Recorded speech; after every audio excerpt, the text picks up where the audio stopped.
Many people had sinned, personally, between the time of Adam and Moses. However, because the law as such had not been given and actually ratified by the people until the time of Moses, their personal sins were not imputed to them. Nonetheless, men died during that whole time, proving that they were mortal not on account of their own sins, but on account of Adam's sin. Okay, good point. This may seem like a strange way for Paul to prove his point, but it clearly shows us what Paul had in mind.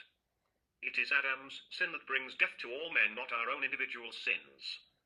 In the day Adam sinned, he died, became mortal, and so we inherit that mortality. So that's the big point here.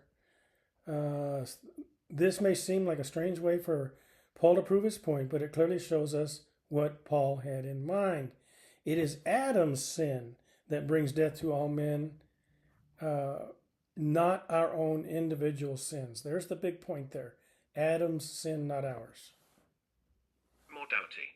And so this death is clearly shown to be the first death, not the second death.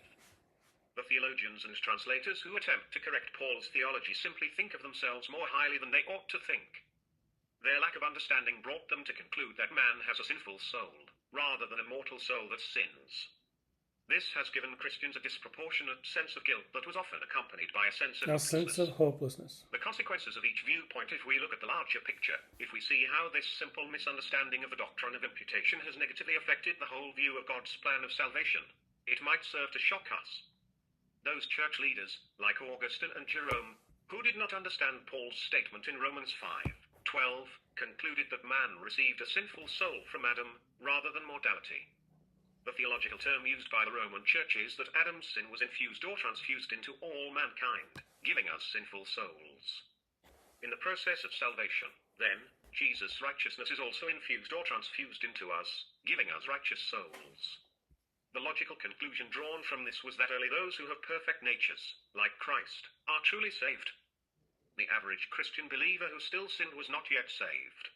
In fact, it is yet common thinking in the Roman Church, and in some Protestant churches as well, that one must be perfect to be saved. Okay. True Christians, they say, are perfected, because the righteousness of Christ has been infused into them, even as Adam's sin had been infused into us prior to our conversion to Christ.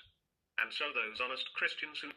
And so we can see how that viewpoint could create confusion and a sense of hopelessness. Who know that they are still imperfect make the logical assumption that Christ's righteousness has not been infused into their natures. Therefore, they must not truly be saved yet. As a consequence, they are driven to asceticism and self-condemnation by guilt, never really knowing that they are truly righteous before God here and now, and continually trying to be good enough to know that God has given them an infusion of righteousness. The bottom line is that in theory they believe salvation is by faith, but in practice they base their salvation on works, because they are driven by guilt to do enough good works to know that they have truly been perfected. Most of them simply give up after a time, believing that it is impossible for them to achieve salvation in this life. Right. The Roman Church has given these people a secondary hope of purgatory, where the average Christian may be perfected in an afterlife, prior to going to heaven. Having talked with many Roman Catholics about this very issue, I have seen how many of them are racked by guilt, condemnation, and feelings of spiritual inferiority. My heart goes out to them, for most of them truly desire the righteousness of God, but church theology has created a climate of guilt, defeat, and discouragement. Many give up altogether and decide to enjoy life while they can. So long as they remain members of the church, they have been told that they will ultimately be saved, even if their present sins sentence them to a longer stay in purgatory. The truth is this: when Adam fell, his sin was imputed to us, not infused. Not infused. Means, according to Romans 4:17, calling what is not as though it were. When Adam's sin was imputed to us, God called us all sinners, as though we had all sinned. As a consequence, we all became liable for Adam's sin. The penalty was death, or mortality. Hence, we were all made mortal because of Adam's sin, as Paul makes clear in Romans 5:12.